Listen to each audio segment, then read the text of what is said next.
MPI family, let's play Did You Know? Starbucks edition. Did you know that Starbucks has a loyalty program called Starbucks Rewards?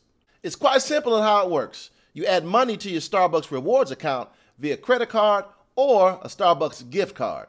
The prepaid funds in the app can then be used to make payments to earn loyalty points. These loyalty points are also known as stars. These stars can be redeemed for complimentary food or drinks or deeply discounted items at various Starbucks stores. You might be saying, Ryan, that's nothing new. I already knew that. You're not by yourself. As a matter of fact, as of the fourth quarter of 2023, 32.6 million individuals in America are rewards members. And of these 32.6 million members, the company revealed that these individual rewards members spend as much as 3 times as much money as individuals who are not rewards members. As a matter of fact, as lately as 2022, 53% of revenues in U.S. stores from Starbucks come from rewards members. So did you know this?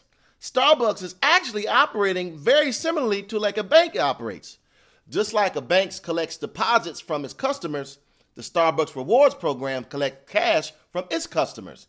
So much so that as of 2022, $1.6 billion was being held by Starbucks, which made it one of the largest banks in the country. But make no mistake about it, Starbucks is not a bank. As a matter of fact, here are some of the reasons why it's not like a bank. For one, you can pull your money out of a bank. Once you put that money in the rewards program at Starbucks, the points have to be redeemed for additional Starbucks products. For two, of that $1.6 billion, what we've done is essentially give Starbucks a $1.6 billion interest-free 0% loan. Oh, I know you're terrible, but I don't know you're that terrible to America.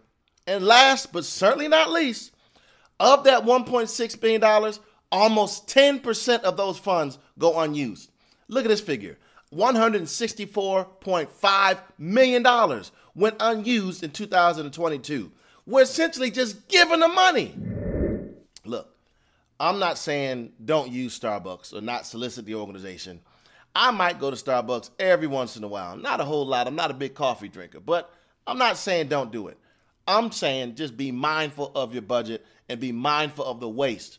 That's $1.6 billion, America, that we're giving as a 0% interest-free loan, and we're literally throwing away $164.5 million a year to things that we don't even use.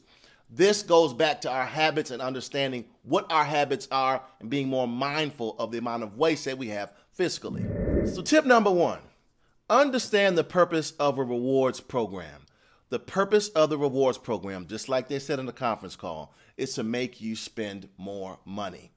3 times as much, as a matter of fact. So let's say your budget says you can only spend $10 for that week on coffee. Because of the rewards program, you end up spending $30. And maybe you get a $5 discount or a free coffee that might be worth $5.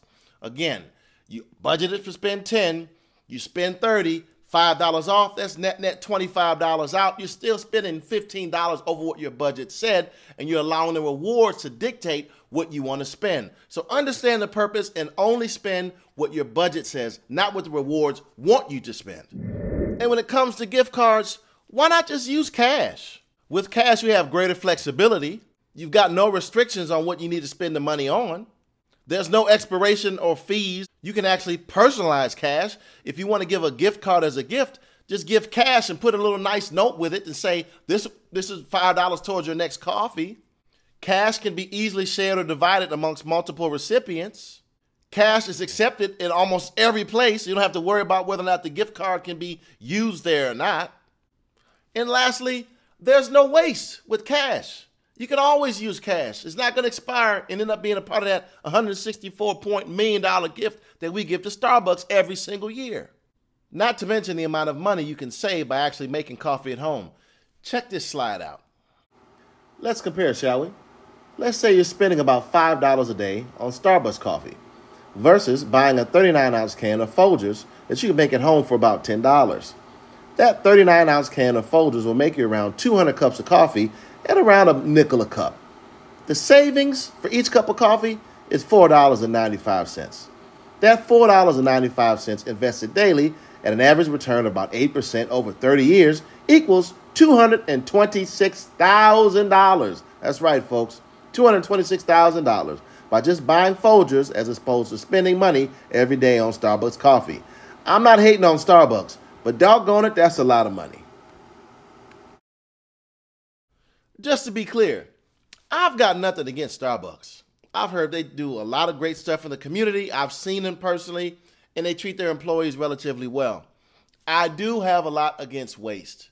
So no matter what corporation, be it Starbucks or any other organization, where you spend your money, we need to be mindful of how we're wasting our money. We're wasting a lot of money in this organization by monies that could be going to better use for our own personal budget. So shout out to Daniel for making me hip to this story. I appreciate you, my brother.